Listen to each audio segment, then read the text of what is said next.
or anything? Yeah, okay, I got something. You got a rash? No, I've got something I can talk about. All right. Well, what is it?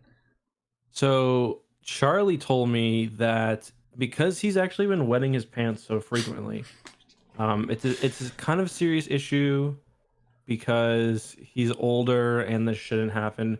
But I mean, it that's is a not. real thing. But anyway, because it's actually happening, he's developed like a really serious infection in his leg, Okay, that's not good. and they're actually thinking about they have to remove some skin. Not the whole leg, just some No, skin. not the whole leg, just some skin. Well then, who cares? All right, that was weak. Yeah, not one of our better ones. One of our more offensive ones, actually. Yeah. So thanks for doing that on my channel. No problem. All right. Well, that's 2 weeks in a row we're canceling the podcast. So that was supposed to be a joke, guys. A cold open. See, the joke is that we always start and we have fake conversations for you guys to overhear, and Justin took it too far. So thanks for ruining it. It's not even that much worse than the usual ones. I don't know what you're on about. All right. Well, no one knows who Charlie is on the podcast. Yeah. I don't usually include that in my podcast edit. Do you? No. Okay. Just in the video because it stays up. Yeah. Okay. All right. Well, yeah. So I'll start the actual intro then. Sweet. It's going to be great. It'll be great. Just go along with it. It might be a little different. There'll be some parts where you need to like see what's going on and kind of play along. Okay.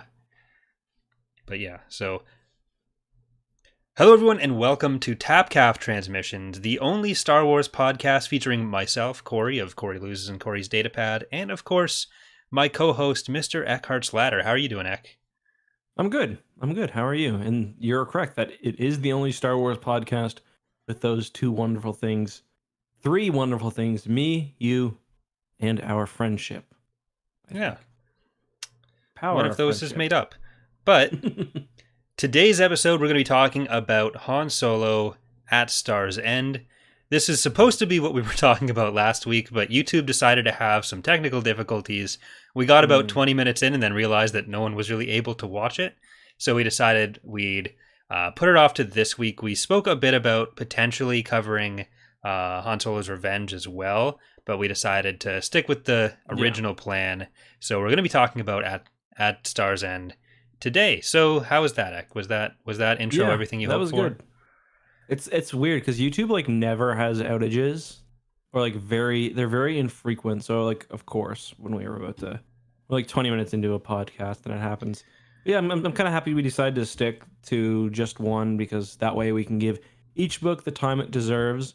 We will be a little bit rustier just because there's an extra week in between us reading it. Although we did a bit of refreshing, but I guess we'll say too that next week then we'll go on to Han Solo's Revenge. We don't have anything in between, do we? Is there anything you want to talk about before that? Well, one thing that has kind of come up again in the last week or so that we've both done videos on is that there has been more on the fan art theft issue, and you never responded to the message, but I did bring up the possibility of us doing an episode just kind of devoted to that when we get back to the topical stuff.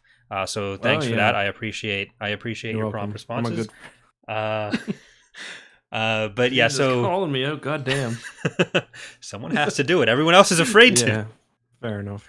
But that could be a good idea. So do you want to do that next week, or do you want to do that? Well, I was thinking we'd just stick with the original, do all 3 Han Solo books or Han Solo adventures, have that topical episode, and then see where we're going from there. Can you imagine you go into like a used bookstore, be like, "Yeah, do you have the Han Solo books from the 1970s?" They're like, "Sir, does this look like an adventure store? This is a bookstore." We only have the Han Solo trilogy. You need to go to the adventure store down the street. Now get out. Uncultured swine. I did go into my my Star Wars used bookstore today, and I did buy, actually, funny enough, I did buy one of the Han Solo trilogy books. Because I go in there. You went to a place today? I did, yep. My local bookstore's been open the entire time. Yeah, it's like you can have like 3 people in there, and you have to like or you've got to sanitize your hands when you go in, and they wipe everything down. Um, You don't do but like curbside ordering and pickup of your Han Solo no, adventures? you can't. No, you can't do that there. I don't think so anyway. But I've been there a couple times. Once, like right when before everything fully went crazy, and then just today when I was running out. And yeah, like I haven't seen anybody else in there, so I'm kind of worried about them, to be honest. I wanted to support my local bookstore. And everyone should do that when buying the books to read along with the podcast. That's right. Support Justin's local bookstore. I don't even know the name of it, but yeah, support it if you can. In general, things on kind of the east coast of Canada, we're not Americans, has been a bit less restrictive, right? You guys haven't had as much of a high caseload. Sort of. We've had a lower caseload, but like we have been pretty locked down. Like since about March, all the restaurants and stuff have been closed. So it's like I was listening on the radio yesterday, and 30% of all small business or all businesses in total were closed down, and that was mostly restaurants and like gyms and stuff. The close wasn't mandated for everyone else, but most small businesses at least closed as well. But like they can technically open up at any time. But like right now the cases are very limited. Like all of our deaths are coming from literally this one nursing home in Halifax, which is quite sad. I think we've had like 60 deaths in Nova Scotia. I think 52 have come from, it's called Northwood Nursing Home. So it's quite concentrated in one area. But yeah, people are still taking it fairly seriously. I think it's just because how we are over here, I guess. Yeah, and like New Brunswick, I think had the like house pairing for a while now as well. Right, yeah, we just got that. And it's been kind of stressful for us because we've got a kid, and obviously there's 2 sets of grandparents. But I think they even had 3 household pairings for a while. But they went like 20 days or something without a new case. Same with Newfoundland and PEI. So yeah. What about over in Upper Canada? Well, 300 years ago when it was called that, it was everything's still pretty locked down here. Like Ford has been talking about opening certain things, but I mean, it's pretty clear to everyone it's just economic reasons that he'd want to be opening it rather than any actual advice from the ledge. Like up until that point, I was mostly on board with how we'd been handling it in Ontario. Because we've kept cases manageable, we've kept reasonable restrictions, and people have been complying pretty well with them. But now it's just sort of some of the more impatient people to open up have decided to push that along. But I don't think anyone's here to listen to more stuff about COVID because that's unavoidable everywhere else. So maybe we should... Any Star Wars topics that you want to bring up before we get to Mr. Solo? I'm trying to think. There's not really been a whole lot of news that I can think of besides for that copyright stuff, which I guess we'll talk about in a future video. I feel like it's just every week there's just more like TV show rumors. I don't feel like talking about them anymore. It's just like every week there's like, oh, Enfys Nest is going to be in the show, or Timothy Oliphant's going to be in the show.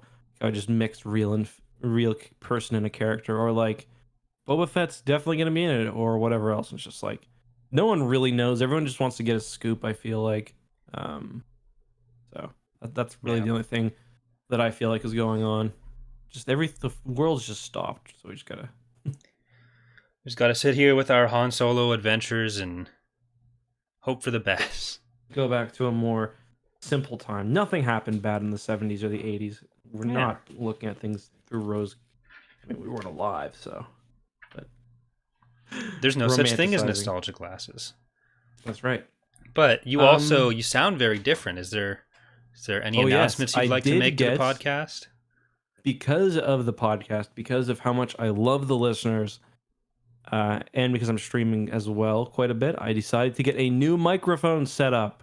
So if you guys were waiting for a sign to follow the podcast on your favorite audio platforms like Spotify or iTunes or Podbean, and you had maybe Tapcaf Transmissions, TAPCAF Transmissions searched up, but the follow button not clicked, now is probably the time to do so. Yeah, mine still hasn't arrived. I gave you my address, I think, so it should be here anytime, right? Yeah, for sure. Your audio always sounded pretty good. Well, you don't know what I sound like in real life. You just know what I sound like through the microphone. So, as far as you know, I sound very different. The microphone is really messing this up. Yeah, that's what I was kind of worried about too. I was like telling Kelsey this. People are gonna hear something closer to my real voice. Like, what if the like shitty quality of the Blue Yeti was like the only thing keeping my career afloat? It's a thing. Yeah, for sure. I've seen plenty of careers ruined by switching off the Blue Yeti. So that's why they have that saying about like when you're growing on YouTube, you're riding the Blue Yeti. Ask anyone in the industry. I thought you were chasing the Blue Yeti. No, you're chasing the Blue Yeti when you're like really just starting off and you're using like a little stand mic or a headset mic with a piece of kitchen sponge taped over it as a pop filter, that's how I started. But I have a picture of that somewhere. But yeah, you sent it to me a while ago, actually. It was pretty cool. It didn't do anything, but yeah. I thought it might do something-ish when I was testing it, so I decided to stay safe and look like a complete idiot wearing that. But yeah, so now I have just the Rode, and I'm on the road to success, chasing the Blue Yeti. I was recording off my Samsung Galaxy S6, and when I was in my apartment in Toronto, I was like, there's nothing I could do, so I would just sit down with like the bed behind me or in front of me, I guess. And then when I moved to my house, I would like sit in my closet with like all of my clothes around me to try to muffle some of the sound. Which I heard when like Adam Driver was recording some pickup lines for Kylo Ren in episode 9. That's how he did it. Like he recorded in his closet, I guess. But when I first started doing YouTube, I didn't know anything, which I'm sure is the same with you. So like I would record these audio files on my phone and I would transfer them to my computer, but I didn't know how to like, I would end up with like 150 audio files because I'd record, 10 seconds I wasn't very good at, and then I'd stop. So when I did the video, I'd have to put all of them together, and I didn't know about like automatic features in like Audacity or whatever that did that. So I'd be like trimming each like 100 pieces of audio, just like, oh my God. That sounds horrible. That was like EckhartsLadder or like your pre-EckhartsLadder? No, that was days. That was EckhartsLadder, yeah. Yeah, that was the old lore video, and it sucks because some of my most popular videos are those ones. Just got to re-record the scripts and redo them. EckhartsLadder remastered. I'm thinking about it. All right. I guess that brings us to Han. I'm not very familiar with this character. Yeah. So Han Solo is an interesting one. He appears for like a second in like 3 different shots of the cantina scene in A New Hope. He's like, how there's like that spaceman, like the spaceman alien in the New Hope cantina? Does he have like the vest and stuff? No, he's got like a literal spaceman's helmet. Han Solo kind of looks like that. That's the only reason I'm saying it for reference. Okay. Yeah, he appears in a couple seconds of the cantina scene. He's like... I thought you were saying the spaceman was Han Solo. No, I was just using it for reference. Han's basically the skinny alien next to Chewbacca. Oh, okay. So, yeah, I keep seeing... Like, I was rewatching the movies a little while ago, and I kept seeing that character kind of in the background. Mm-hmm. And, like, sometimes he'd even be in scenes with, like, Luke, Leia, Chewie, Obi-Wan, but you have to really look for him. And then like he's even there if you're watching at the end of A New Hope when Chewbacca comes in and shoots Darth Vader to get him off Luke's tail. He actually gets a line at that point, which I think it's pretty easy to miss.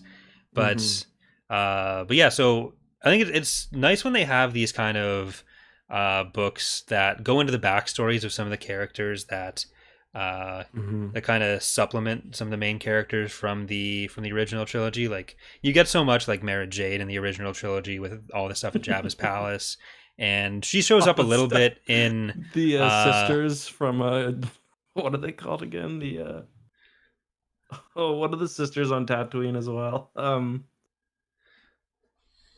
the sisters. The Which Tanaka sisters, yeah. And then one of them is supposed to be the body. What's her name again?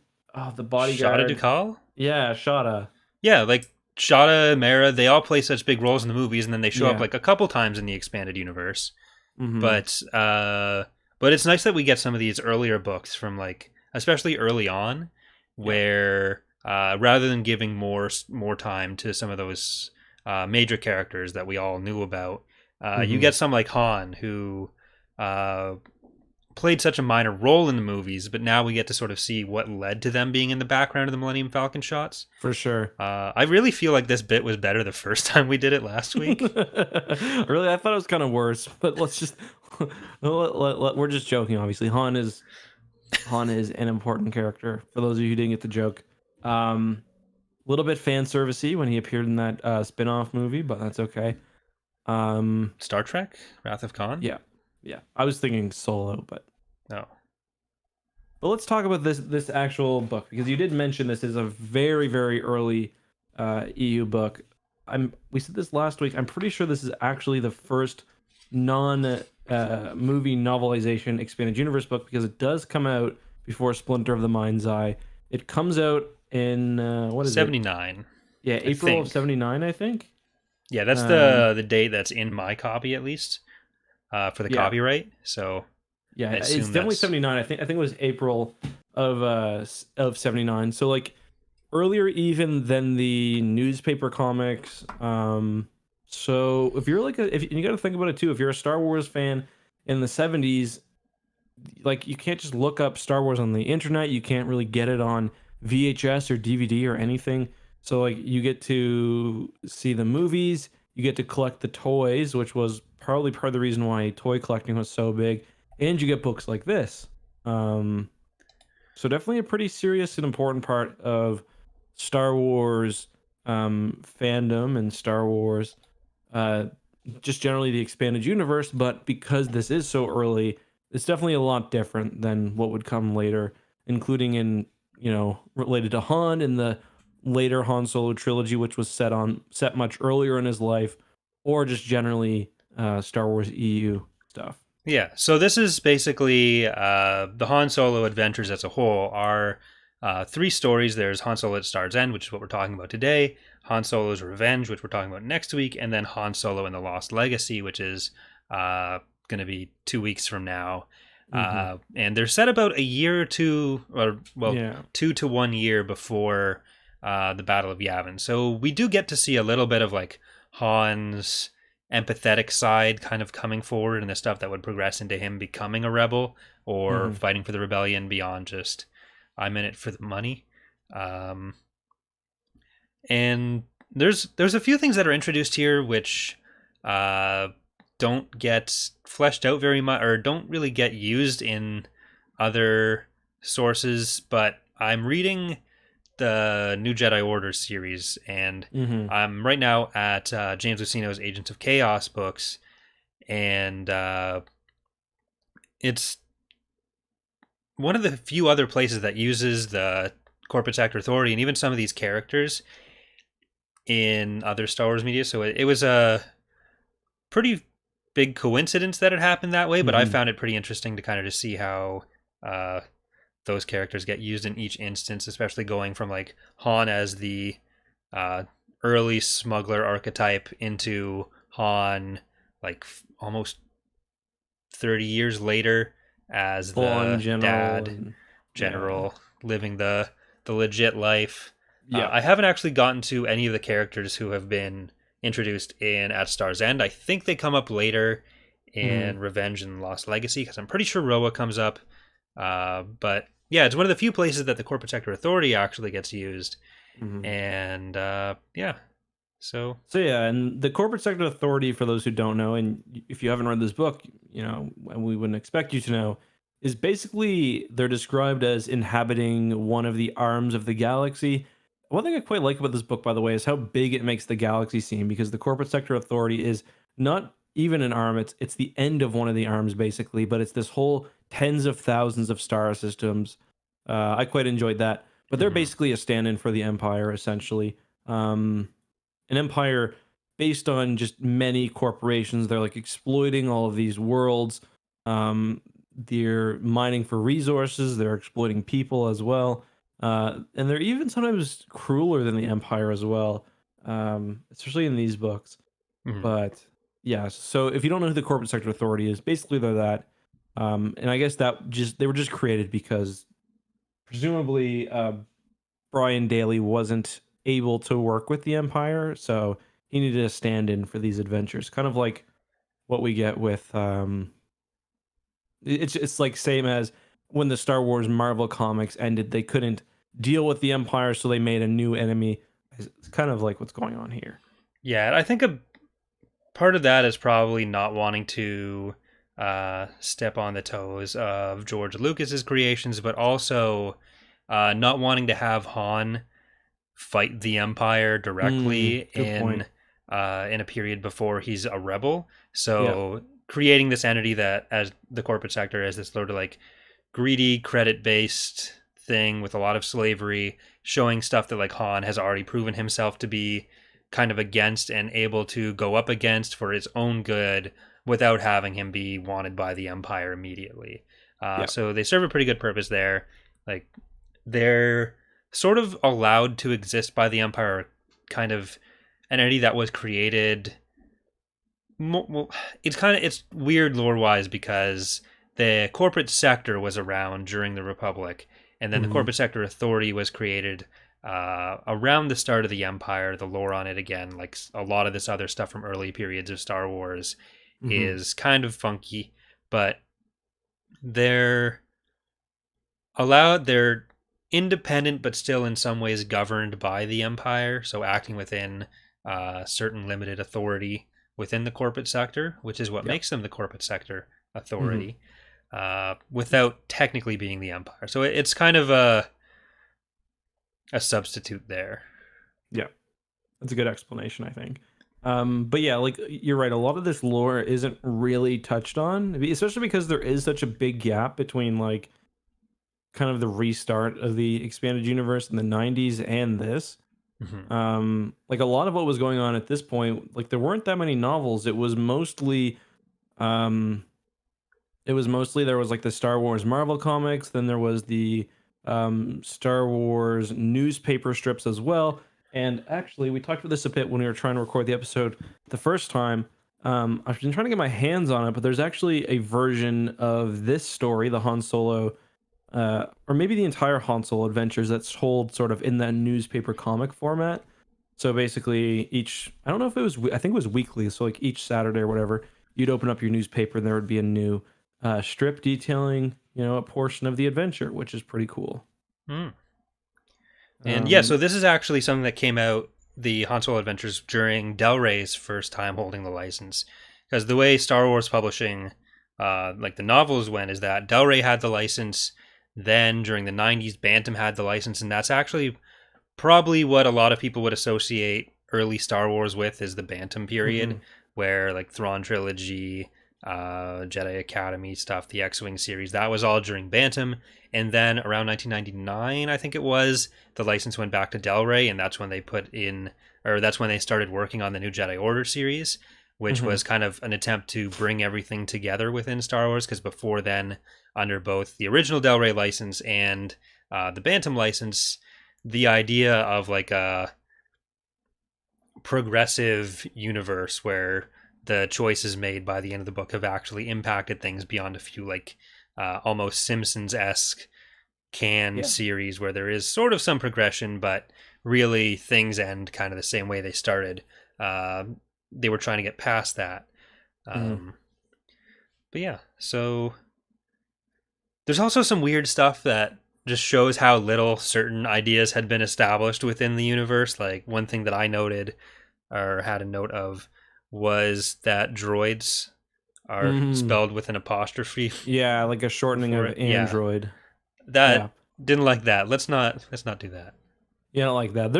There's a lot of I guess there's a lot of stuff like that. Another example, just because like now when we read a Star Wars book, not only do we have all of this knowledge we've gained from prior Star Wars books, but also like all of this knowledge that would have been very rare at the time. Like how many people, I can't remember if the word Wookiee said in A New Hope, but how many people would have known Chewbacca was a Wookiee? Or specifically, another example that we see in this book is the first time Chewbacca takes his bowcaster, it's specifically called his crossbow weapon.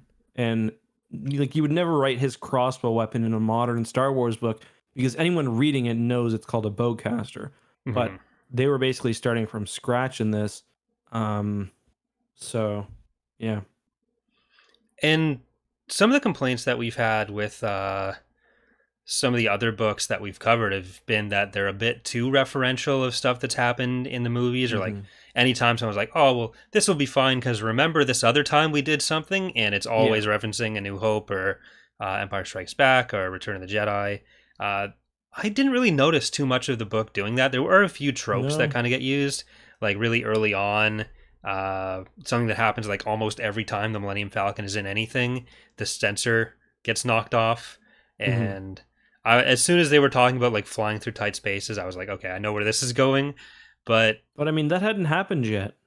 Like, because the sensor doesn't get knocked off in A New Hope, right? So, because I had that marked down too, because it is kind of tropey, but it's also like, well, it never happened by then, to be fair. didn't it by the time this book came out? No, because there's just A New Hope, and the sensor, I don't think gets knocked off in that movie. Huh. Gets shot at, but That's yeah, even better. yeah. So it makes the point even stronger. Thank you. No, I agree 100%.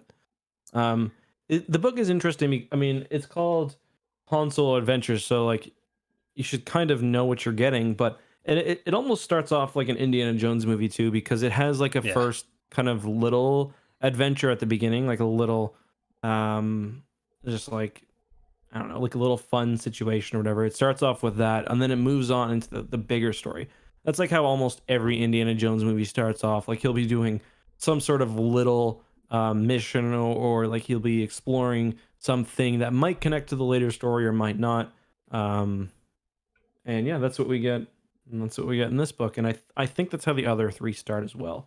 Um, the beginning of the version of the book that I have, by the way, starts off with a really nice prelude by Pablo. And yeah, he mentions basically kind of that idea too, just how kind of like how cinematic these books almost feel. And certainly for their time in like the Star Wars EU, um, how Daly really tried to focus on capturing what he calls the essential Han Solo, which I'm sure we'll talk about, and which I think he does a fairly good job at doing. And then basically just how they kind of capture the spirit of adventure, which I think is really what the only thing a Star Wars book at this time really had to do. You know what I mean? Mm-hmm. So Um, you can move on was to an. Oh, sorry. Go was ahead. Indiana Jones out at the time? The I think first the one? first Indiana Jones might have been. Because I've never been a big Indiana Jones fan. I haven't seen two of the Or no, I guess but Raiders of the Lost Ark only came out in 1981. I thought it came out in 79 as well. So no Indiana Jones out yet. all right. But I Because I mean, was about it's to a start thinking pretty. like, how much does this actually compare to Indiana Jones? And maybe I shouldn't have, but no. I mean, it is a pretty. Yeah, it's like a very serialized adventure story Yeah. format. I think. Well, it kind I of was gets like, back look, to like Star Wars as this kind of space western almost, where it's not really a mm, western, but a lot of the beats are kind of there. totally. I was looking at just like old. Like I was in the bookstore today, and the Western section is right next to. Well, there's a Star Wars section within the sci-fi section, and the sci-fi section is right next to the Western section. So I was looking at all the old kind of Western serials and stuff, and I was just like reading them, and I was just thinking about like how they're so similar to most like Bantam era Star Wars book. Like if you replace like the names of the characters, like you can basically imagine it being a Star Wars story. Hmm. Um, which is part of the reason why I like them because I really love westerns. I don't know if I'd ever read like all those there's like literally thousands of these, like they're like, 150 page, very short, like this book, pulpy Western novels. I don't know if I had to read them, but I definitely like the movies, and it's one of the reasons why I like Star Wars. Mhm. So we get to that opening adventure that you're talking about is Han running weapons for a group of Mhm. rebels within the corporate sector, Yep. the Darun, Hmm. who we never find out how their rebellion goes. Han was just going to give him the rifles and leave, but Chewbacca ends up kind of convincing Han to stick around and just, or not really even stick around, spend an extra 5 minutes there to show them how the rifle works. It's basically like point this way, shoot at them, telling them to like stay on single shot, and because the ESPOs, which are the security police in the Yeah. corporate sector, they're always staying on full burst and just going wild. Yeah. So if the Daroons see that happening, they know that that's not one of theirs, and they can uh, continue shooting at that person, which is good Yeah. thinking by Han. Han, an expert in guerrilla warfare. Yep. Star Wars has a big thing about teaching teaching the locals how to fight off their oppressor. Hmm. You see it in the Mandalorian and the Clone Wars and everything. But yeah, in the idea of Han being ultimately a good person, I would say is a little ham-fisted, like in this novel, because it's very Yeah. specifically people saying like the exact same thing that Luke and Han have talk about, like before Han is leaving Yavin, or Han and Leia basically like, oh, you're pretending to be this smuggler, but you're actually like a good Hmm. person. Um, like it's said very, very obviously. I'd say on like 4 or 5 different Yeah. occasions during this book. Yeah, But we I never mean, really see much of him being a complete jerk. yeah. Everything he does in the book is kind of generally the right thing, except for when he's paying Pluvo 2 for 1 and decides to pay half of it with the Dinko, Oh yeah. which, I mean, that's fun. Yeah. Not really making him a bad person. Yeah, I mean he maybe is a bit more willing to kill, but like you got to think like what does Brian Daley know about Han Solo at this Yeah. point? And like the only thing he knows is that he's that general rogue with a heart of gold, maybe like a hidden heart of gold, but he's that kind of character. So yeah, it makes sense that most of the book is kind of written around that. Yeah, and well, a lot of it does tend to come from like Chewbacca pushing him towards Hmm. the right direction, but it also does reference just how old Chewbacca actually is and gets it pretty close to what would Yeah, I become was the surprised Mark by that. later. Yeah. Because I don't think there's ever like a specific number that's given, or like a super specific range, but it does talk about how like to Chewbacca, Han's incredibly young, and Chewie'd been Yeah. around for long before Very, Han very long was. time. Yeah, so Yeah, that was interesting. Good call. Good call, Brian Daly. yeah. You nailed that one. I was wondering where like a lot of the terminology came from at this point. So like, I imagine, like, did they say the word Wookiee in A New Hope? I'm trying to remember. Either way, I'm sure I don't it's think it's mentioned in ever. the novelization somewhere, or Mhm. like, but even like Bowcaster, like, I guess most of the stuff at this point came from the movie, the novelization, and maybe some of George Lucas's notes. But it's very weird because Star Wars now has such like such a framework. Anytime you're writing a Star Wars story, you've got planets to draw on, you've got technology to draw on, um, you've got all of these things that have been kind of established. Whether even like the West End game source books, which Mhm. were like we talked about in when we were discussing the Thrawn books, how they were kind of foundational. Like they couldn't even be relied on at this point. So Yeah, and that's another place that the corporate sector stuff does come out, because these books get some source books, and the CSA becomes the setting of a lot of early tabletop role playing game stuff. mhm. Uh, so for the non like Empire New Republic, or sorry, Empire Rebel, they tend to Mhm. actually be one of the groups that has the most fleshed out roster if you're trying to develop a ground roster for a strategy game, which is really Hmm. helpful, and that doesn't really help anyone other than me. But Yeah, I it's mean, good stuff. even like their spaceships also get pretty well fleshed out. We get isn't the Invincible class, I think, name dropped in this one? I Said don't to know be if like, the Invincible is name drop, but it's definitely like referenced directly in that there's the dreadnought that they're talking about. I thought they said invincible They class. might actually say it, but don't I don't know. I'm not Yeah. willing to put my money on that. Yeah. But yeah, they even get like the one thing that I think they kind of change a little bit is the corporate sector authority in this is described as having very high tech equipment. Hmm. And I think later on they're like kind of more seem to have like surplus stuff. But maybe that's just me how I'd imagine them, I guess. Yeah, I think the surplus stuff ends up just being like how they get certain extra material, but like Mm, their homemade stuff or home design stuff still tends to be right. relatively high tech. But a lot of That it is makes built sense. around like crowd suppression.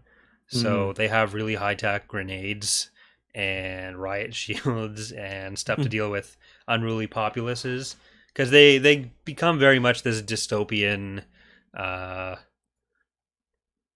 hellhole, I guess. Yeah. What is it, like a corporatocracy or something? Like I don't know what you technically. Hmm. Yeah, but they're not good folks. We're not good folk. They are Um, not. what did you think generally? I know we're kind of getting a little off track of the plot, but what did you think generally of like the writing, especially? Do you think it held up to like a modern Star Wars book? Like obviously some of the norms weren't there, but like what did you think of the basic writing? There was never any point where it like really brought me out of it other than certain things where like the uh my sister just texted me saying she's watching, so that's a little off-putting. You can stay, Ricky, but uh there was never a point where it really was jarring other than calling droids with an apostrophe, and that Mm. that might have just been so disconcerting that it threw me off of anything else. But I was thinking about it at the time when I was reading it, and yeah, there was nothing that super stood out to me. Like it was clearly 70s, but hmm like Han never ended a conversation saying like peace. So that would have been too much. I did notice that Han used a lot of like in-universe like sayings or phrases. Like he wouldn't end with peace, but he'd end with like "space is out" or like like you know what I mean. And I don't know, I just thought that was kind of good for a chuckle. Like stars out, brother. Chewbacca was actually just a hippie who hadn't shaved in a while. That's the big twist when we get to end of Lost Legacy is just Chewbacca's a super hairy tall dude. They it's kind just of go to funny. Woodstock at the end of the book. That part was weird. Yeah, that was all they were looking for. Was some dank weed. Hey, it's legal in the corporate sector, man. Look, I got my license right here. That's actually what they were trying to get for Jess's group.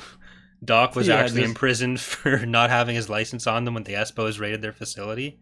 listen, man. Growing's legal, but you gotta have your papers. I just mistook what the papers were supposed to be, man. Well, that was a pretty good, stereotypical high, I watched a like lot of that '70s show, man. it kind of goes. It starts to bleed. Your Yeah, stereotypical Canadian it accent starts bleeds turning into into that a Bill Clinton as well. bit. It just gets really deep into there, man. I don't know why I always do Bill Clinton like he's high. Well, it's kind of funny though because the Thrawn trilogy also does some stuff like that. Like the Thrawn trilogy, I think we forgot to talk about this, but especially book 3, like I'm pretty sure like 12 different characters talk about like dropping the hammer. Yeah. And there's like a few other things. Like what do they call the underworld again? They got a name for it. I can't remember what, but so yeah, it was like I'm cool with them like making the in-universe lingo a bit weird. Well, I think that helps with the whole not really bringing you out from real world slang hmm because the in-universe slang kind of stays consistent, and then we don't have to deal with the fact that it's uh, different slang in the '70s, '80s, '90s from what we hear now. It Yeah. just stays universally weird, like uh, Emperor's Black Bones. Yeah, that's a classic. I'm just reading to see if I can find it. But yeah, no problem with it. Just kind of just good for a chuckle, I guess. The evil bat creature being called a dinko was kind of stupid, but I was a little disappointed that like later books didn't really canonize, or not canonize, but the dinko, that dinko character, not the dinko, but just generally like later books didn't draw from a whole lot that was set up here. You know what I mean? Yeah, I think it was really just James Luceno that ended up doing it. But most other books were afraid to pull from anyone else and didn't really want to pull from anyone else. It was just, what can we do that's based on the movies directly? Except for maybe the Thrawn trilogy, where a lot of books after that were kind of trying to pull from there. And for the Bantam stuff, a good amount of that just comes from the fact that 30 books came out in the space of a month and a half or whatever, so they didn't really have the opportunity to. But then there's also like the Dark Horse stuff where they didn't want to pull from Bantam at all, and vice versa. So it's kind of understandable, especially with how much it seems like Ryan Daly did go out of his way to make sure this was kind of self-contained off in a corner of the galaxy. It's hard to really set up a lot that goes back to these characters. But Big Bungie, who is briefly mentioned here and has another weird name, does come up in the James Luceno books, and he lives up to his name. He is quite a big man. Quite a big man. Just a real large fella. Does he come up in the Revenge and Lost Legacy stuff? Because there's a reference to why he's pissed off at Han in Hero's Trial, but then I think it's also the same thing that gets mentioned as why he's pissed off at Han here. Where it's like blowing up a Paradise Dome or Pleasure Dome or something, strafing his Pleasure Dome, which sounds very sexual. I have no problem with that. Do we get a book about how Han Solo strafed Big Bungie's Pleasure Dome? You know, if there's any goodness in the universe, we would. That was one of the daily comics that you were talking about. Yeah. Can you imagine? You're all excited for like a week, like, oh, what's Han Solo gonna do today? All he's doing is strafing some Pleasure Dome somewhere. This isn't even what the term was. I'm just really.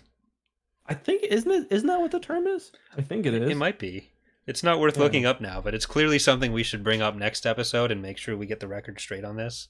Because it would be a shame to do all this material on strafing a Pleasure Dome and have it be incorrect. I will say Han does seem to be quite a little player in this book, eh? Like they always talk about how like Han was like 2 steps away from making love to that waitress there. There's the waitress, there's Jessa, there's the cat whose name I forget. Yeah, he was. I mean, basically those are supposed to be Space James Bond. Book, so, yeah.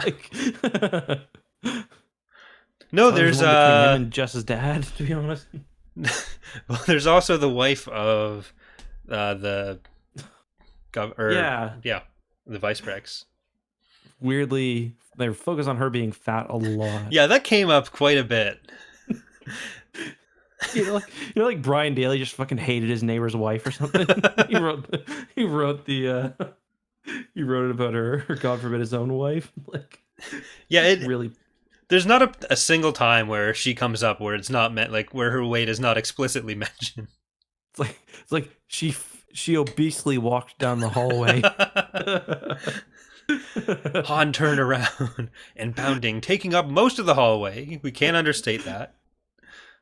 Han turned around, and before he'd even done so, her massive bollock had entered his vision. And it's weird that during the droid fight scene, she was standing on a scale the whole time, and Han kept looking at it, so he kept saying the number. Like, wow, she is fat. I thought it was just a big dress. I thought maybe it was that, and it was leading up towards some sort of like, yeah.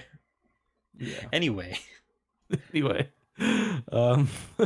one thing I do like is when Han does talk about, I think he calls the space battle the show. I was like, yeah. And then he talks about riding them to the cellar, and I was like, man, is Han a Canadian now? Like is Han playing? All right, boys, let's go out for a rip. Like is Han gonna start talking about back checking with the boys and scoring top cheddar? Like, It's just an episode of Trailer Park Boys halfway through. Han's like, Chewie doesn't like when people touch his flow. Yeah, I appreciated that bit of lingo though. But just as general story, so Han does this first little adventure, where he's basically doing gun running. His ship, the Millennium Falcon, is I forget what exactly. I think he gets his dish knocked off, and he gets some damage otherwise. So he kind of limps his way to this. Is it an? I forget. It's an asteroid or a planet. He's going to a pretty prominent planet. Was it? Right. I don't know. I don't think it was Eddie, but it was some major place because he's Oh, going to meet yeah. up with Pluvo 2-for-1 to Yeah. pay him. And I'm going to say Oh, Pluvo right. 2-for-1 every Okay. time it comes up because that name is just so lame in 70s. But but yeah, so he was paying them and starts like setting up a scene at the restaurant they're at and ends up Mhm. having a firefight to get out. Mhm. Uh and then he like gets back to the Falcon getting it out of impound by tricking the soldier to leave him alone. Mhm. And it seemed like they had very bad security there. But Yeah. I do like the scenes where they're just like navigating like just the aspects that like the less important bits of being a smuggler. Like, oh, your ship got impounded and it's like fucking militarized all to hell. So like, how are you going to deal with that? I thought that was like yeah. it's kind of interesting because it is like a very light book. So there's like it can talk about that stuff without dragging down the plot too much, I guess. Mhm. Well, like the main thing he's trying to do in the book is like the reason he wants to get Doc back is so Mhm. that he can get the ship fixed and leave or work properly in the corporate sector. Because there Yeah. was some documentation that he needed on top of the fixes. Hmm. Yeah, because so I guess we'll continue with the plot then basically. So he wants to get like this it's like a license to operate basically, right? Mhm. Like so you can move stuff, you can fly a little more freely, isn't it, in the CSA Yeah, or in the corporate sector? I think it was stuff Um to make it so he's allowed to have his weapon. It was like 2 weeks ago now that I did the full read, so that's mhm. one of the details I'm less clear on, even though it's the main point of the book. So we're Well, good at this it's just job. like yeah, it's just a thing he's striving for because he'll be able to make a lot of money. Because another thing about the corporate sector is it's kind of seen as like this still kind of underdeveloped region. Like there's still a lot of money to be made in there, Yeah. which is why Han is there. Um, but so his ship has really been busted up a bit. So he goes to Jessa's workshop, and I forgot they stopped at another planet first. Is Jessa's on a asteroid? I can't remember. I forget. Yeah, so he goes to Jessa's because he's gotten his stuff repaired there by Jessa's father, but he's missing, and basically she offers him a deal. She'll install like this new high grade sensor on his ship. She'll give him this pass that he needs. All he needs to do is transport these people to a planet and help them out. Um, yes. Anything you want to Yeah. add about Jessa or anything? Uh, Not right now. No, I think we kind of covered it where it's set up as this kind of like romantic subplot or like they've uh met before and it's Yeah, been a they whole definitely have. thing. But Mhm. the yet Han doesn't even want to do it at first, but Jessa kind of like says, "Oh well, Chewie really wants the Falcon to get all this extra work, don't you, Chewie?" And then Chewie kind of guilts Han into doing it. Yeah. But yeah, he's just got to get the droid um, to Recon, Yeah. and it's up to Recon whether he'll tell Han what they're actually doing with it. I think it is just bollocks at that point. Well, it's bollocks, but Well, bollocks in Mad Max. yeah, yeah, Mad Max. Well, he doesn't know he's inside of him, like because he pops out. I think Yeah, the first time he sees him, yeah, but but it's like kind of funny. Lennox Reckon's crew is still with Reckon. It's just those guys, and then he's got to Oh get them. And yeah, um, it's kind of funny though because Han arrives at this station, um, and Jess is like, "Yeah, my dad Doc is missing," and Han's like, Doc's dead, baby. Like, like shit happens. Like he was out doing stuff. Like he's gone. She's like, she like doesn't even argue. She's like, whatever. Probably. So they're transporting these droids to people, and so it's kind of an interesting setup. Basically, there's this larger, really outdated droid which seems to be having like constant existential crisis because it's outdated. And that larger one's called Bollocks, and then inside of it is a smaller droid called Blue Max, which is basically like it's kind of like a really small astromech unit in that it can like hack through terminals and stuff. Um, and I also read that Bollocks had to be changed in. They had a different name in the UK for obvious reasons, but Well, Han even points out at some point when he's having these philosophical arguments with Bollocks, like, your name is a joke. What is wrong with you? yeah, You're trying to act like this has all got some major point, like you're trying to find your function, but your name is a joke, and you're just here as a taxi service for Max. So we get a lot of the early, like, this is a theme that comes up through a lot of Star Wars books going forward, is like the droid rights kind of situation, or like to what extent are droids their own people. Yeah. And I thought there was a. Sorry, go ahead. I was just gonna say, it kind of reminded me of like the droid from MedStar. Solo? Oh yeah, yeah, good call. It was. I thought there was a little moment where like Han almost destroys Bollocks because like Bollocks dares speak out against him. Do you remember that? I thought that was a little maybe out of character. No, because like Han gets set up as hating droids based on being annoyed by 3PO and A New Hope, pretty much. But like it pretty heavily highlights how much Han hates droids here and throughout the rest of the expanded universe. And like eventually he tells 3PO, you know what, you're all right. I tolerate you having tolerate having you around. But he still got his droid prejudices. And Bollocks kind of gets through to him in a few places. Yeah. Or more Max, and then he kind of by the end, I'd say they've started to really get through to him. Yeah. But we'll see if we see the beginnings of this now when we eventually go back and read the Han Solo trilogy. Yeah. That won't be for a while. Yeah, that'll be quite a while. But yeah, I mean it's an interesting setup. And of course there's much more to this. This then, like, it's obviously not going to just be this. Han thinks that all he has to do is take the droids to this planet, and then help them out, and then basically ferry them off, and that's it. But of course, it's being much more than that. So they go to, I think it's called. Well, first we have the starfighter battle, escaping the planet. Oh yeah, because they get raided by the CSA, and then I don't think she actually does much about it afterwards. No, I don't think so. They might move, but like half her crew dies. So yeah. But the starfighter battle I thought was pretty cool. It was like very A New Hope-esque, you know. It was small scale. It's like I think 6 ships versus 4, maybe.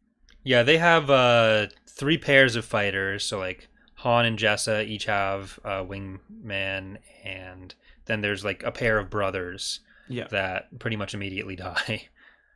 Yeah.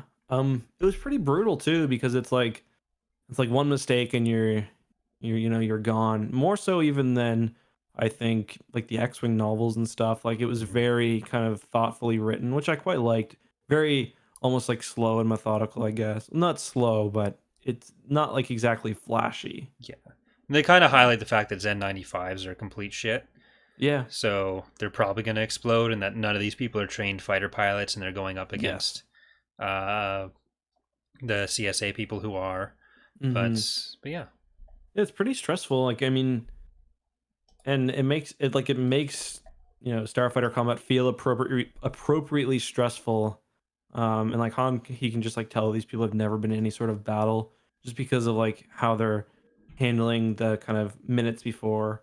And it's just like he just like knows half of them are going to be vaped, and like he's got to try to unify them however much he can and teach them whatever. And it's kind of another moment there where it's like, oh, is even in this case, we got Han fighting with himself. He's like, "Am I helping them defend this because I need to save the Falcon as it's being repaired, or am I doing this basically to help out?" And Yeah.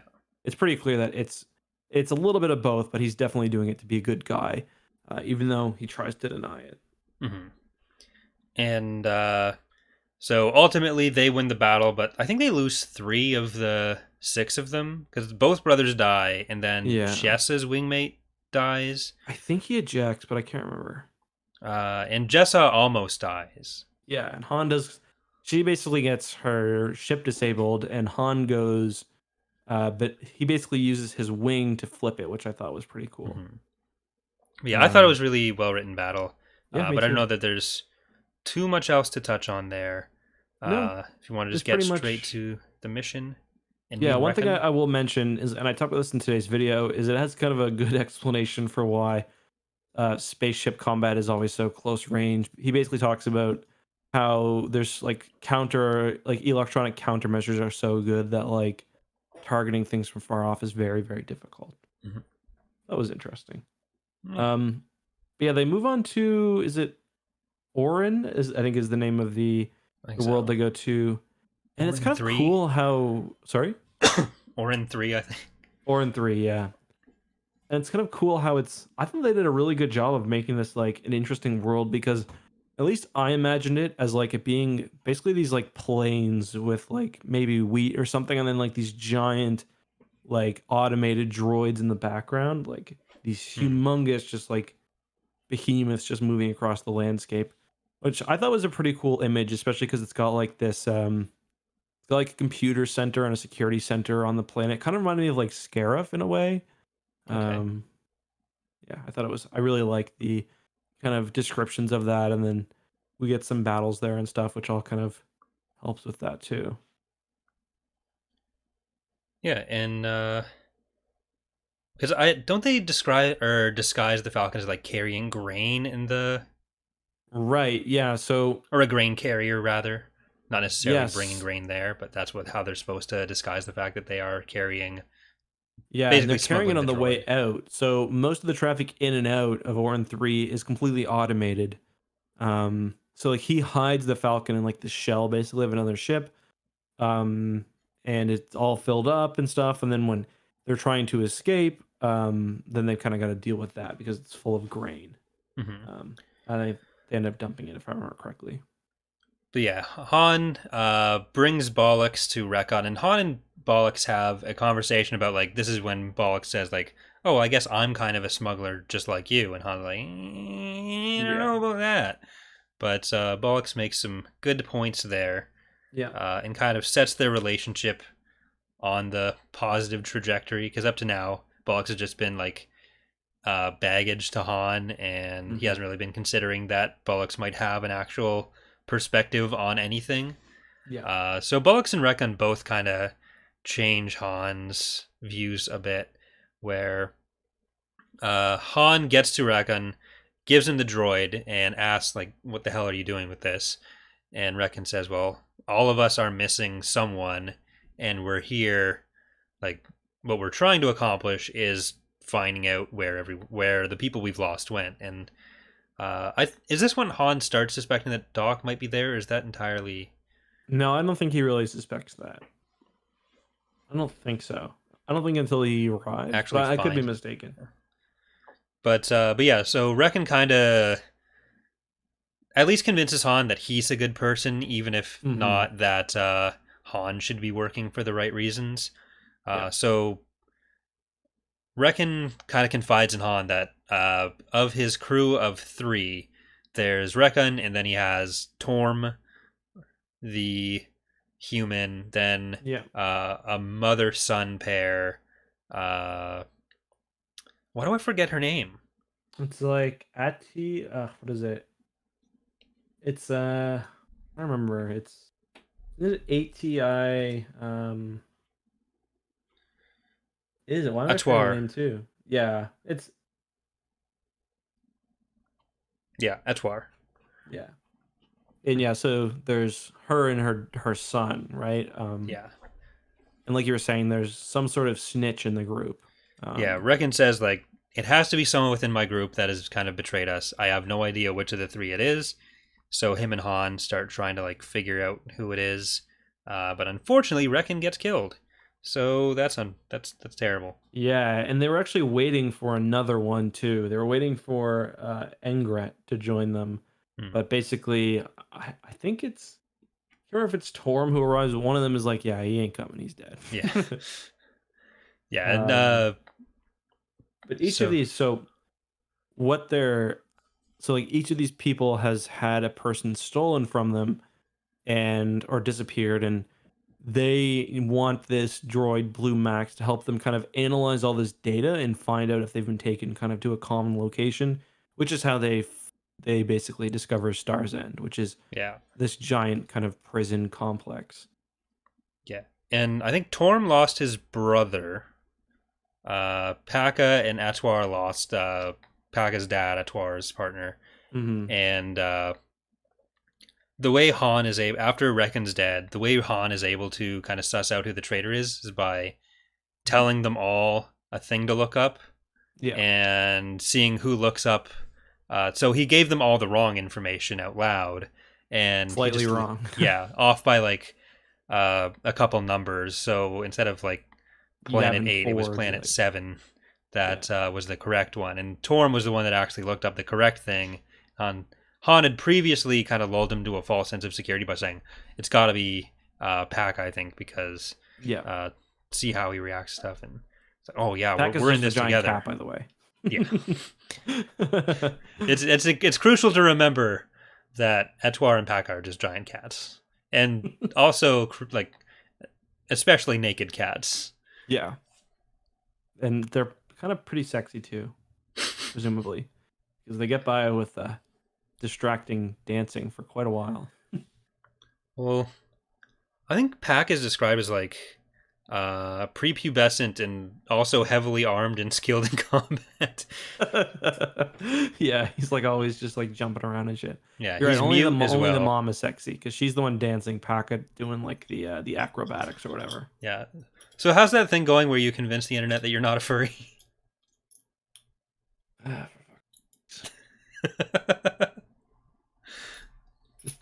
Done with this.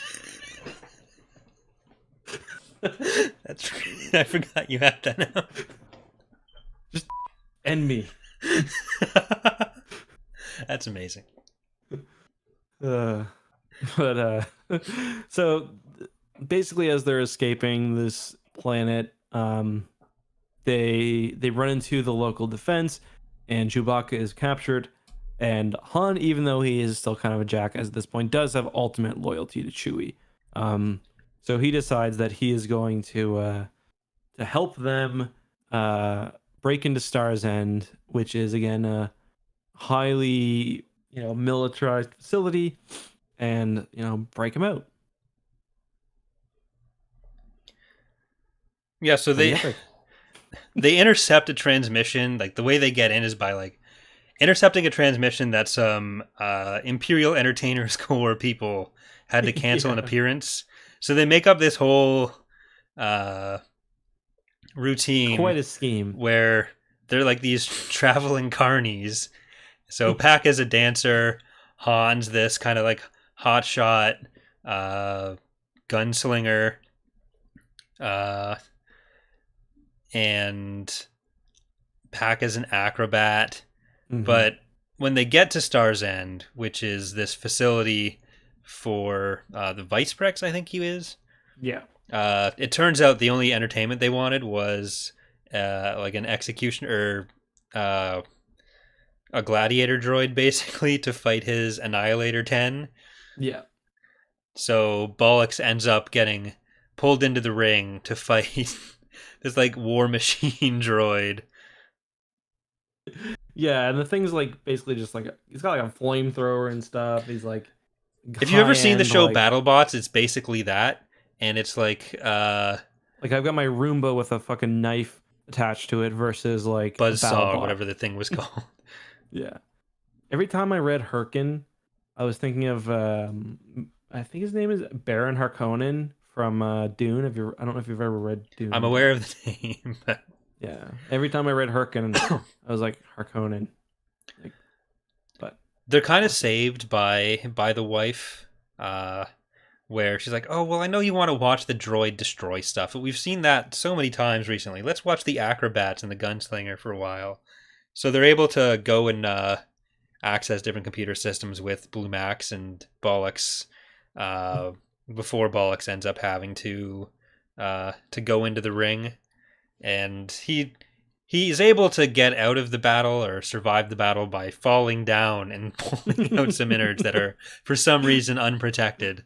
yeah.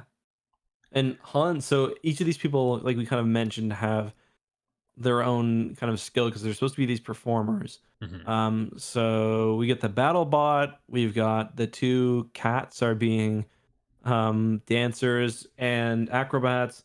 The other human had been put out the space lock by this point, and Han's thing is he's a sharpshooter. And there's also another occasion too in Legends where Han is like a sharpshooter. It's in Fate of the Jedi. He's like on like Dathomir, and there's like this big clan competition, and Han is like 70 at this point, and he just like crushes the sharpshooting. So I was just like, Yeah.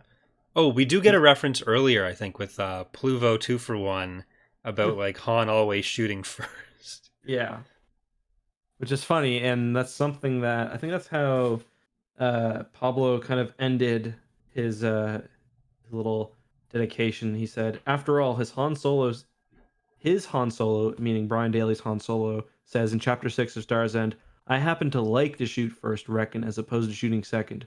Brian was ahead of the game by nearly 20 years." So Brian Daley really plants his flag on the biggest debate in the fandom. Before it even started. Yeah. He's really ahead of his time on everything. Based Brian Daley. But when they're talking, when like Bollocks is going through this, he mentions how he was a regimental commander, presumably during the Clone Wars, I guess. So yeah. is Bollocks a CIS commander droid? He does have art in the... Doesn't he specifically say for the Republic? He might have, but... Yeah, I remember marking that down too. Bollocks, Clone Wars... I actually wrote Commandeer, but... He commandeered the Clone Wars. Yeah, I mean, I guess it probably doesn't say. Yeah, he could be a just some Clone Wars droid just chilling. Him and Blue Max do get art in the Essential Readers Companion as well. So if people want to look up that, yes, it's one of the portraits that I really like them. I know some people don't, but yeah, I'm not a huge fan. It's the ones with that have kind of weird color splotches everywhere. Corrin looks very different than he ever does anywhere else. Yes, but Corrin always looks different than he ever does anywhere else with every picture. So. So the way they describe Bollocks, like he is a protocol droid, but he's also like a labor droid. Yeah. So like, and the way they describe him is like simian. So like, I imagined him to have like very wide arms with like, or very wide shoulders with like arms almost reaching the ground. You know, kind of like, I don't know, like a loader droid or something. You know what I mean? Yeah. But that's not at all how he's presented. He's basically just he just looks like a protocol droid. But they're able... he is mentioned to be on Fondor as well too. They say he was the book says he was from the Fondor space yards, which I thought was cool. Yeah, we get a couple different previous jobs for I think Fondor was one of those planets that, like, you know how like George Lucas had like a bunch of these planets that like he basically just used the names interchangeably. I think Fondor must have been one of them too, because it also features pretty heavily in the Marvel comics. Because like they show the Executor being built there. Yeah, I think Bollocks is kind of like the Mike Rowe of Star Wars. He didn't actually have these jobs. He was just hosting a show, like Star Wars Dirty Jobs. Imagine like him like pulling a rat out of like some sewer. Got him. He's actually cleaning the Star Destroyers as they're getting constructed because you got to go through all the trash compactors and get all the Dianogas out. And you get then the next episode was like going to watch someone cook the Dianoga. It's a whole system that they really, really fleshed out. I got a little problem with you right now, though. You just mentioned Canadian TV, and you didn't mention Adam Grow. How would Cash Cab come up here? You could have worked. What's the connection? Do you want me to say that Bollocks was driving the Cash Cab as one of his jobs? I mean, because that would mean he's replaced Adam Grow. And I would never want to replace Adam Grow. Yeah, I don't like because he tweeted at us, okay? And I appreciate that. Should we share what happened? No one will understand unless Ricky's still watching, so share away. Okay, so basically Keemstar, noted clown Keemstar, tweeted, "Billions is the best show on TV." I've never even heard of the show, but Keemstar said it, obviously not wrong. So I retweeted it and said, "Saying this as reruns from the 2010-2017 Cash Cab series still air on TV. Pretty questionable." And then Corey said, "You bring this show up a lot and it worries me a little," which I thought was highly offensive. So I tweeted Adam Grow, "Can you save this soul?" Adam Grow is the host of Cash Cab on Canadian television, or was. I'm trying to find the exact tweet because it was a while ago. You don't have it. I used to have it printed on my wall, but I had to move it upstairs into the living room so I could see it more frequently. But basically, he acknowledged you have us. it just like pasted over your son's crib. Yeah, well, I should. Well, that's like Mark Hamill wished Gus happy birth. Happy birth, Gus. I gotta get that printed out too. Mark Hamill and Adam Grow will be the only two things on Gus's wall. Dad, I'm 20. I don't know who these people are. Shut up. Look, when you moved out, I said I got control. You could have just put it on the wall once. Didn't need to be wallpapered.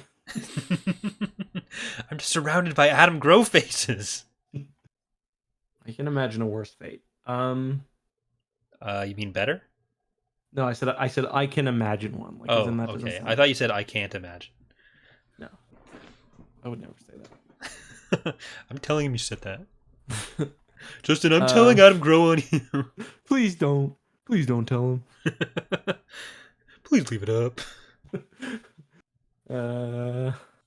Should we move on back to topic, I guess? Yeah, I don't even know what we were talking about. Cash Cab podcast. I'd be cool with that. Only Cash Cab Toronto, though. None of that bullshit Cash Cab Vancouver.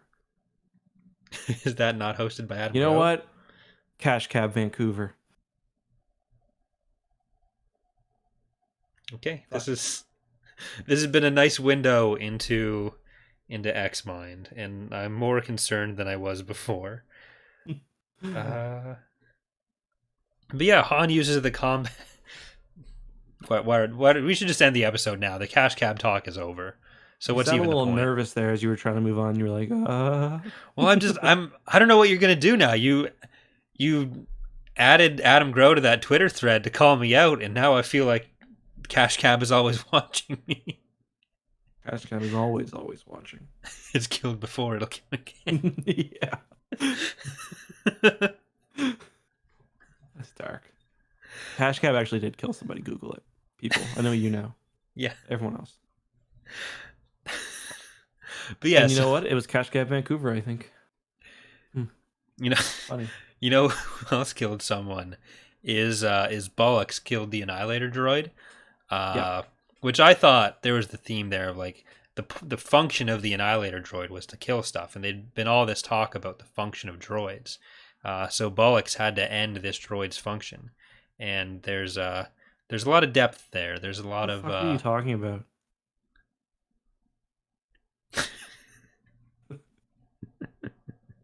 You just completely derailed the podcast, and you have no remorse for it, do you? Okay, so no, continue. I'm kind of curious. That was done with that point. I was going to say Han used the cover to go and literally blow the entire facility into orbit. Just this building floating near and the space. way it works is like basically Star's End is like a tower on an asteroid, and Han basically blows it up so the tower goes flying. Yeah. And like, so for the last little bit of the book, the tower is basically in takeoff and then eventually hits the apex and then it's in free fall mode.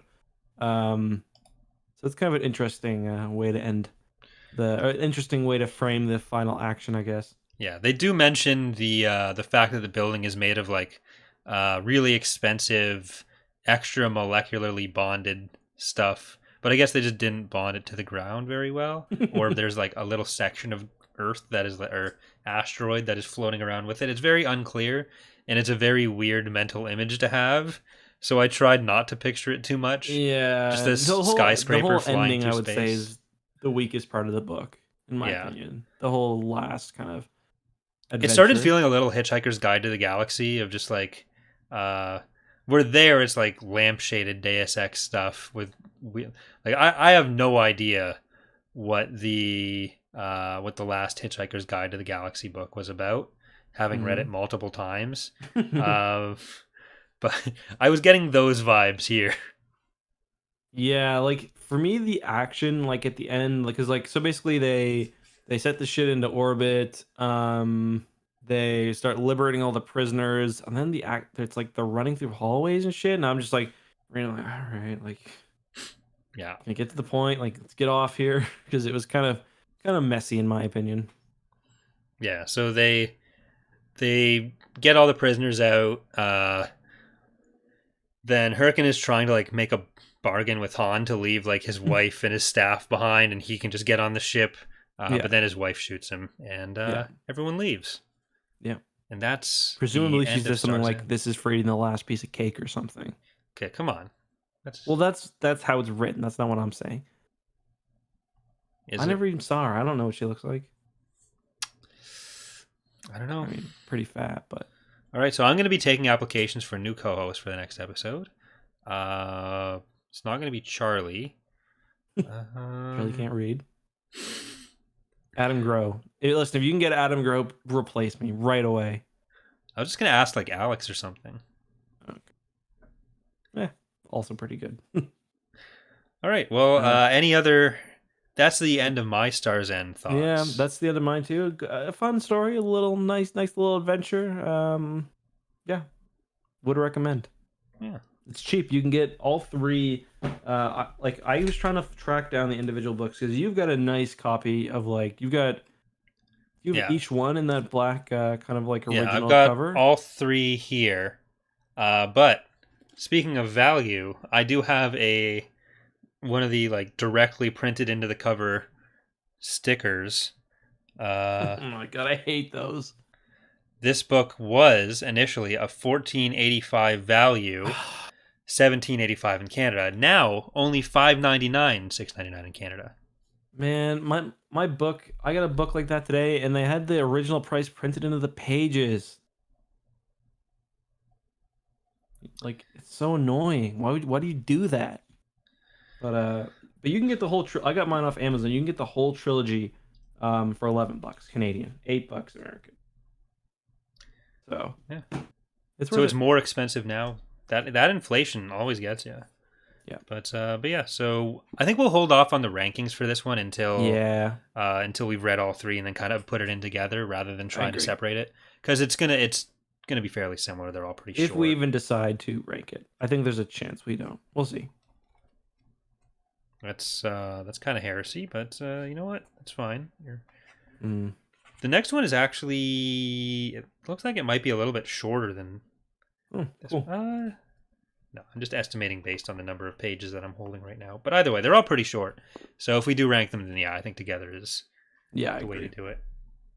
But we yeah, do have some basically emails. all I had to say. General thoughts, though, I quite enjoyed the book. I especially enjoyed, like I said, just the regular smuggling stuff. I thought the ending was a little weak. It was kind of hard to follow what was going on, but pretty cool look into how Star Wars was for a while, for a time. Yeah, and that's how I usually feel about the podcast too. Yeah. Yeah, so I also enjoyed it. I'm looking forward to reading the other two. I was actually kind of worried about going back and reading this, where I was expecting it to be a lot worse. But I actually really enjoyed it. So, yay. Good. Yay. So I guess before we leave then, we will just deal with some emails. We'll deal with them. Yeah, we're going to just deal with the email. So if there's anyone who wants to ask any questions as well, in the chat. If you just tag me, so do at Corey's Datapad in chat, we'll do the email questions, and then once that's done, if there's any questions that have happened in chat, ideally kept around the topic of the book, then we'll do that. At Corey, boxers or briefs? No. That's a question for like a topical episode where anything involving Cornhorn. Yeah, we'll do. So I think just for the episodes that are about what's the horniest Star Wars book? I think for the episode, everything written by Michael Stackpole. Okay. I think I Jedi for sure that we've covered so far, and I don't know that it's ever being topped. Have you read Lost Stars? That's a horny ass book. We'll have to compare that when we get to Lost Stars. We'll have our iJedi notes and see like how many Stackpoles we give Lost Stars. Oh God. The first email is from Asher, who basically mentions that he's working on an adaptation of New Jedi Order. I think he sent me a picture of the Mediator, which looks pretty cool, kind of in a Dark Empire style. I wonder if you had any opinions on how Star Wars Legends novels like NJO should be adapted into a visual media like comic. Well, you can't not abridge something that long, I don't think, because it would just be too damn. Like, honestly, they do a good job with the Thrawn trilogy. I think that's a good guide to how to adapt something. Yeah. I don't like the art for that comic, but yeah. Agreed. What type of stuff should be cut out altogether? Generally with comics like that, you want to cut some of the side stories wholesale. So that just comes down to like which stuff you really want to focus on. So they're always more action focused and like, yeah. Is there anything that you'd really want to see in comic form? Is there like a series for you that would be your top choice to become a comic? My dream. Besides for the Swarm War, I honestly think that you could make a pretty good Legacy of the Force comic. Yeah, me too. Legacy of the Force would be cool. Either that or like maybe Labyrinth of Evil. Actually, that's not a bad choice. Actually, yeah. Like NJO is just not really practical, I think, for like a publisher to do. There's just too much. Like, and you already have like the Invasion comics and stuff, where I think you kind of see what that would be like, and I think there's a reason that that's less liked than the rest of NJO as well. Yeah. So, is there a comic that like do any of the Knights of the Republic comics actually follow the video games? I've never really read any of them. I don't know if there's a direct comic form of them, but it's like the stories are kind of around there for some of them. I was thinking about saying some of the Old Republic books, but there's already a lot of like comics from that period, so I don't think it's really necessary. But I'm also kind of thinking this of like where would we get the most new ship designs, which is probably not the best way to be thinking about the question. Well, Legacy of the Force is a good option for that. Yeah.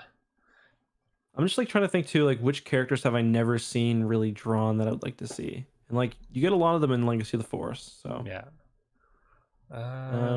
Yeah.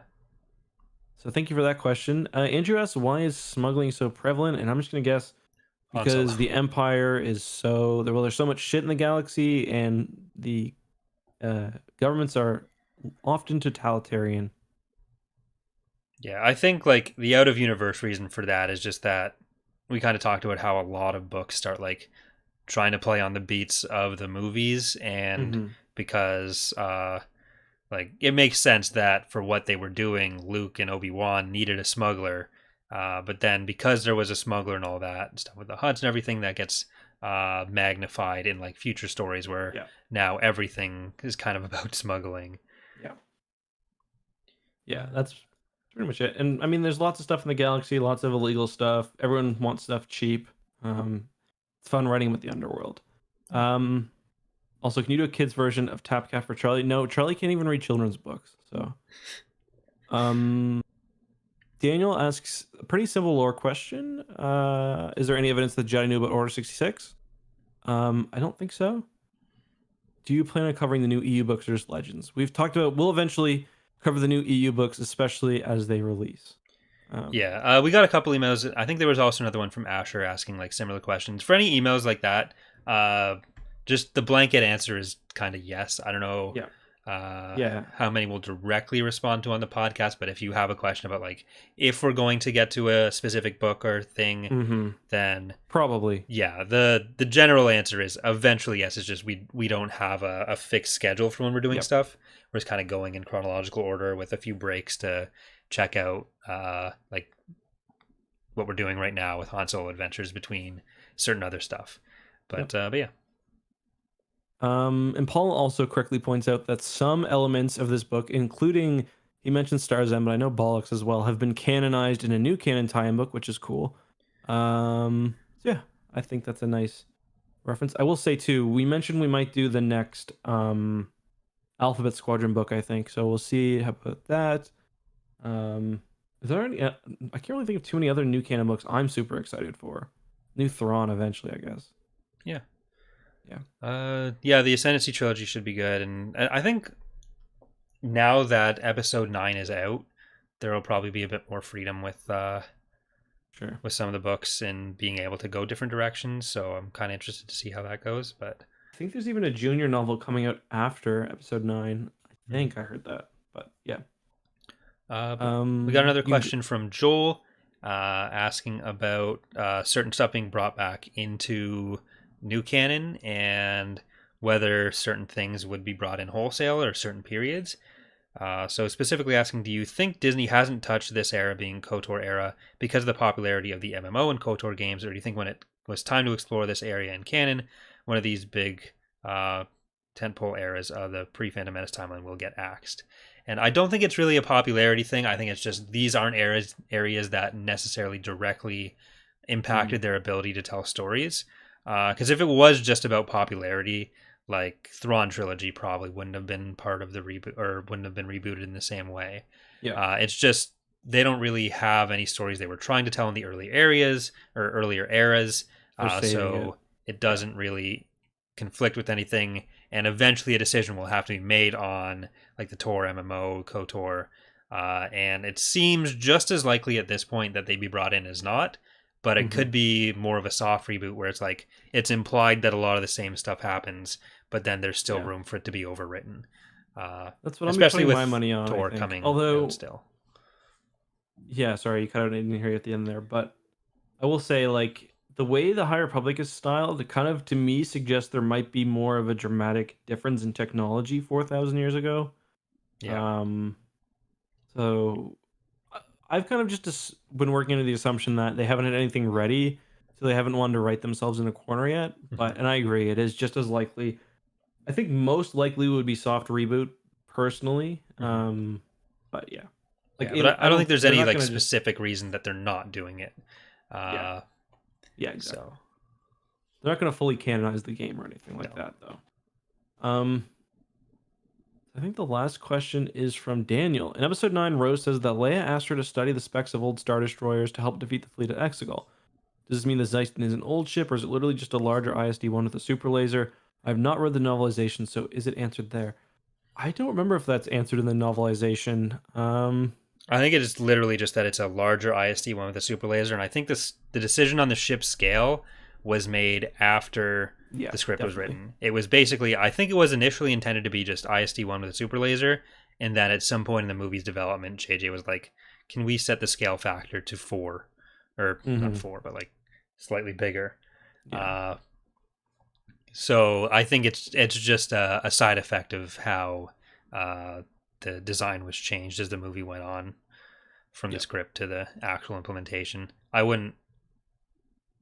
I guess that means that like the interior of the Zeist and all the hallways are like 4 times the size and stuff. Yeah, it's like you gotta like get your toilet paper. Like did you buy Zeiston size toilet paper? Because we got these rolls and they're huge. Yeah. But yeah, we got a few questions in chat here. First one is Voice of Hades, or actually Goodman asked how old is Chewbacca. He's about 200 by the time of the original trilogy, and not particularly old for a Wookiee. Yeah.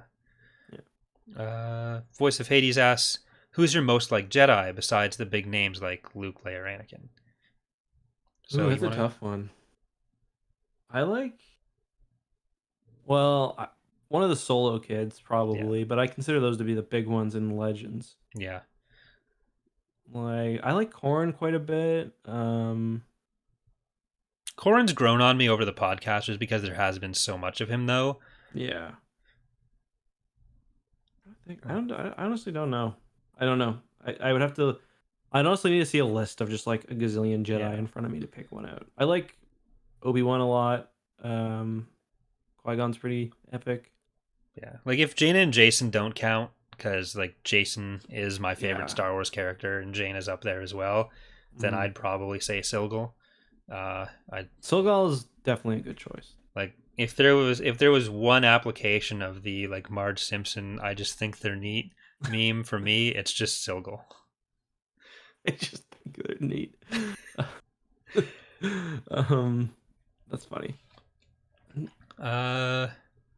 If you don't say Streen, you're not a ride or die. Just for the record, I don't like Streen at all. What do you think of the inhibitor chips? I've never really liked that solution. About this last episode. We covered it a fair bit on the Clone Wars episode. And Giant Cannon, the last question for the night, says, why do you think they are reusing old Legends material instead of creating more unique content like High Republic? Like I'd say a lot of that just comes down to the discretion of the individual authors.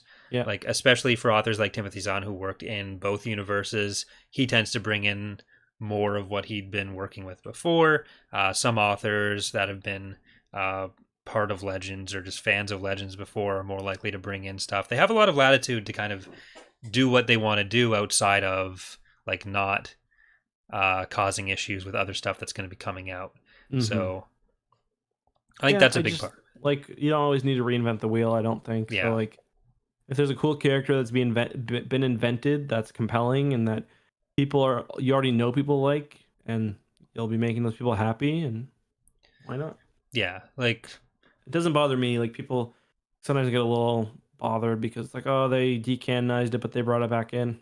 Yeah, they've always kind of said they were going to do that. It was never an issue for me. Whereas like, if you don't like Thrawn in the new canon or whatever, then okay, well, the Thrawn trilogy's still there, and a lot of it is written by Timothy Zahn. So yeah. It's his character. Actually, like I gotta say, I do like Ben Solo a lot. He's pretty cool. Like as one of the Jedi, and I think they specifically say New Jedi Order. I don't know, but I would include him as one of my favorites. Who's Ben Solo? He's that guy that was in the sequel trilogy for a couple minutes. I think he had a famous line. It was, "Oof." Oh, the guy with like the chest and stuff. Yeah. Big, another like that's another character kind of like Han, where I hope we get like the Ben Solo adventures to kind of flesh out one of those more minor characters. But unironically, like. But yeah, I think that's it for me. Is there anything for you? No, we will be streaming some Sea of Thieves in half an hour, guys. If you're watching this on YouTube, we'll be doing it here, or not here, but on Corey's gaming channel, Corey Loses, and also on X2, which is sort of our joint channel. Yeah, so hope you guys have enjoyed this Tapcaf episode. Again, next Thursday, which is the 28th. Yes, 28th. We are going to be doing Han Solo's Revenge. One of the angstiest titles, definitely the angstiest of the three titles we've got here. Yes. Lost Legacy comes close, but I don't think Han Solo's Revenge can be beaten on the angst level there. I don't like the sound of Lost Legacy. It sounds like vaguely like some sort of white supremacy Facebook page. Yeah, I can see it. And just like the picture would just be like a Swedish guy standing in the ocean or something. Jesus Christ. Be like very, very homoerotic is like one thing I noticed about a lot of those. Like for some reason he's got no pants on. Yeah. Okay. Well, thanks for watching, everyone. Beerio Kart is also going to be happening tomorrow. So if you want to see EckhartsLadder, Corey's Datapad, and the Templin Institute get drunk while playing Mario Kart, that's for tomorrow night. But have a good night, everyone.